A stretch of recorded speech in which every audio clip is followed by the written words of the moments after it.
Our story begins with a young Hebrew woman named Hannah, who had longed for a child for many years.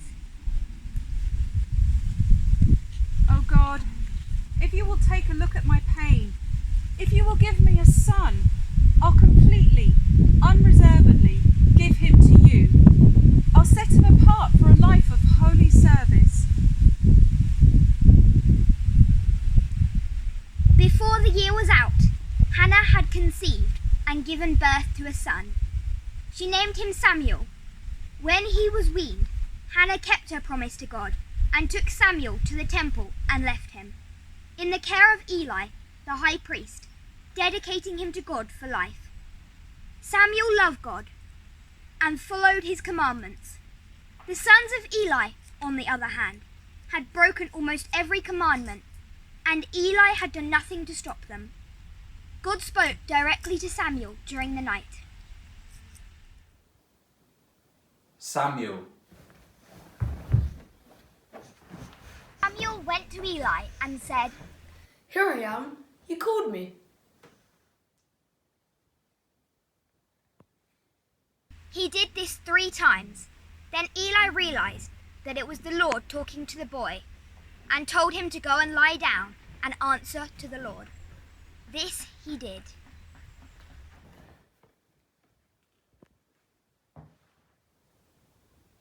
"Speak, Lord. Your servant is listening."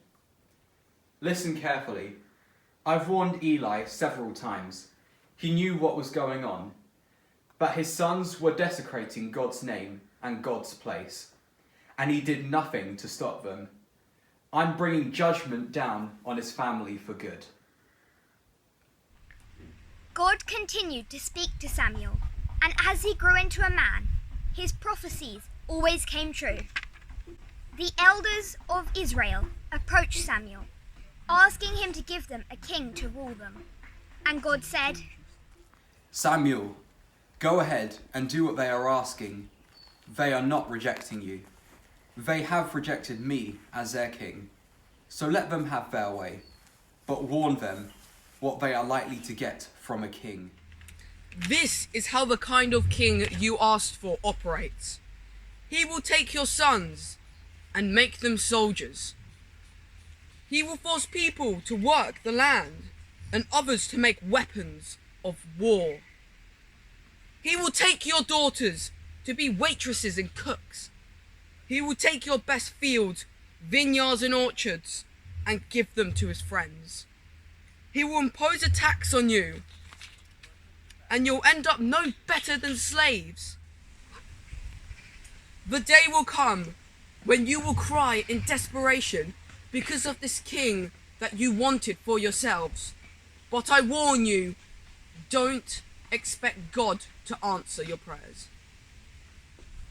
But the elders insisted they wanted a king, so they could be just like the other nations, with a king ruling them and leading them into battles. So God spoke to Samuel. This time tomorrow, I am sending a man from the land of Benjamin to meet you. You are to anoint him as prince over my people Israel. He will free my people from Philistine oppression. God sent a man called Saul. He was a most handsome man. There was none finer. He literally stood head and shoulders above the crowd.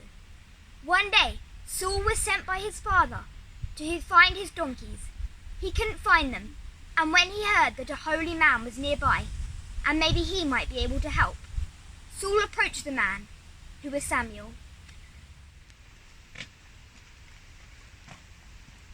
Excuse me, can you tell me where I can find the prophet? I am the prophet. Accompany me to the shrine and eat with me. In the morning, I will tell you about what's on your mind. By the way, your lost donkeys, the ones that you have been searching for these past 3 days, have been found, so don't worry about them.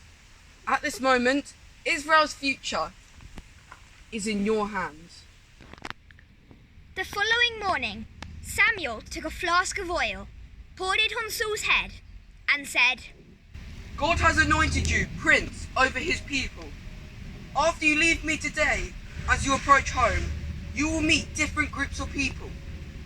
Once you have seen and spoken to all these people, you will know that whatever job you are called to do, God will be with you and you will be transformed.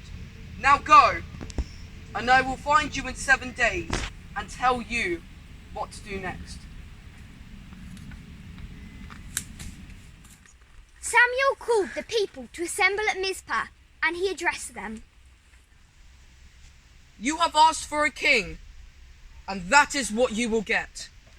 Present yourselves before God and arrange yourselves with your tribes and families. Take a look at whom God has chosen to be your king, the best.